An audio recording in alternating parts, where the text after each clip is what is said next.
Welcome back learners. In chapter 3rd Atoms and Molecule we are going to study about molecular mass.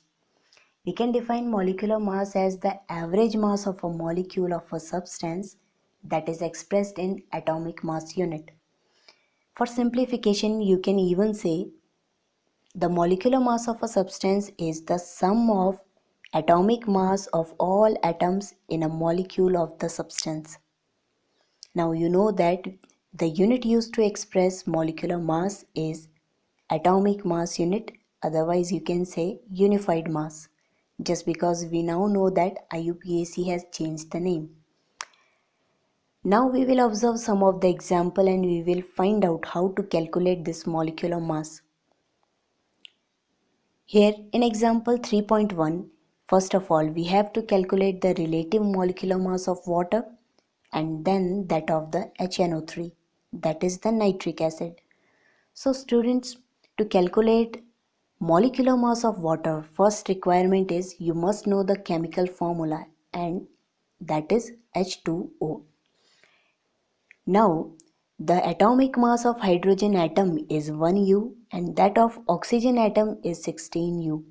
So the molecular mass of water which contains 2 atoms of hydrogen and 1 atom of oxygen will be found out as 2 multiplied by 1, just because we are having 2 hydrogen atom having mass 1, plus 1 multiplied by 16, just because we are having 1 oxygen atom and that is having mass 16, and we will get here our answer, that is 18U.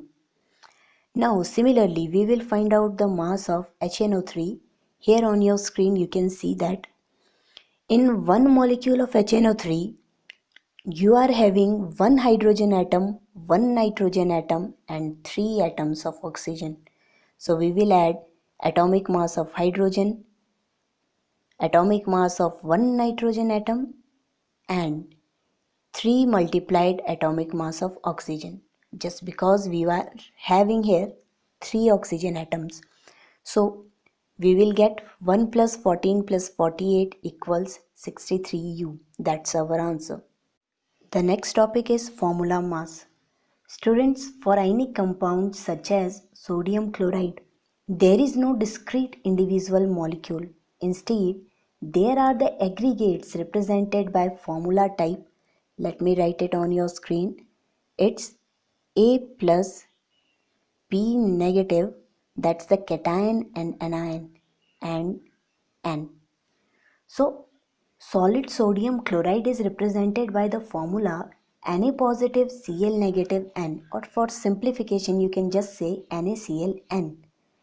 Okay, thus the simplest formula for sodium chloride can be written as NaCl. So the concept of formula mass is used for ionic compound. The sum of atomic mass of all the atoms in a formula unit of a substance, that is called formula mass of the substance. Here you can see the definition on your screen. It says the formula unit mass of a substance is sum of atomic masses of all atoms in a formula unit of a compound. So the way to find out formula mass is just similar to the way we find out the molecular mass. We must know the formula of a compound and then the masses of individual elements. Let's see one of the examples, students.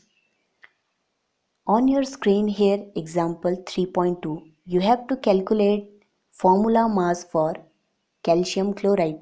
The formula is CaCl2. Now, here we can see in CaCl2 there is 1 atom of calcium and 2 atom of chlorine. So we will find out the formula unit mass as atomic mass of calcium, just because there is 1 single atom, plus 2 into atomic mass of chlorine, just because we are having 2 chlorine atoms. So after doing calculation we will write as 40 plus 2 into 35.5. 40 is the mass of calcium, 35.5 is the mass of chlorine, and you will got your answer as 111U. So This was the way to find out the molecular mass and formula mass. Both are same. They are just different in terms that your formula mass is calculated for only ionic compounds. So do practice, keep learning, keep asking.